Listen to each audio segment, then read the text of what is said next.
At our family BBQ, my mom looked me dead in the eye and said, "If you disappeared tomorrow, no one would even notice."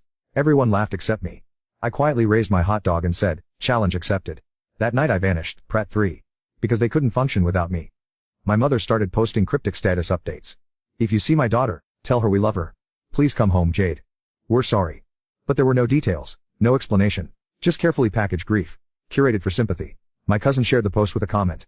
"Families fall apart when the strong ones go silent." It got over 300 likes. I watched it all from my cabin sipping tea, laptop open, calendar full of client calls. I had work to do. A business to run. While they begged for the girl who once answered every call, I was becoming a woman who didn't need their permission to exist. Then came the video. My sister, the same one who used to roll her eyes every time I opened my mouth, posted a tearful apology on TikTok.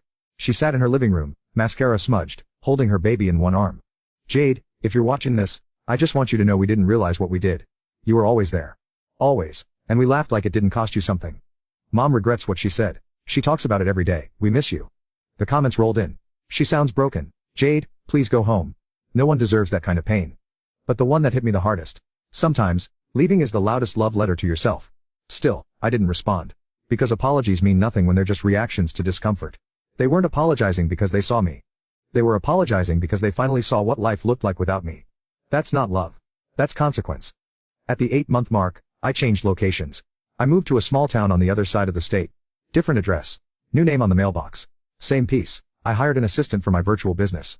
Started writing articles for women's empowerment sites. Under a pen name, of course. I was thriving. No one calling me. Overdramatic. No one rolling their eyes when I offered ideas. No one asking for my help and forgetting I existed the next second. Just quiet wins. One day I got a letter forwarded from my old P.O. box. Handwritten. The envelope shaky.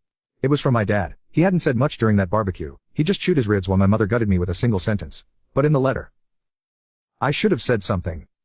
I should have defended you. I saw the look in your eyes that night, Jade. And I ignored it. That's on me. I won't beg you to come home. But I want you to know I see you now. And I'm sorry. I folded the letter and placed it in my desk drawer. Didn't cry. Didn't rush to respond. Because even sincerity comes too late when it's built on years of silence. But I'll admit, it was the first time I thought, maybe one day, maybe, I'll let them see who I've become. I didn't come back. Not because I wanted revenge, but because I found something better than forgiveness. Peace. My new home was small, sunlit, and quiet. The kind of quiet that doesn't feel like loneliness. Felt like permission. Every day, I woke up to birdsong instead of barking demands. Every meal I made was for me, not for a crowd that forgot to say, thank you. And every task I completed added to my life, not theirs. I turned my freelance side gig into a business. A virtual operations agency helping overworked women escape burnout. Women like me. Women who were always the strong ones. I named it Harper & Company. A quiet nod to the girl who vanished so she could finally be seen. Clients loved me. They respected deadlines. Paid on time. Thanked me without being asked. Some even cried on Zoom calls when I built systems that gave them back their lives. One woman said, "You saved my sanity." No one had ever said that to me before. Not even when I spent years saving everyone else. And the money, better than I ever imagined. Within 6 months, I tripled my income. I bought my little home outright, no mortgage, painted the walls soft lavender, put a garden in the back, hung fairy lights across the porch. Every piece of it was mine. Not a hand-me-down. Not an afterthought. Not a guilt-soaked reward. Just mine. I started writing again too, under my pen name, essays, letters, short guides on emotional boundaries.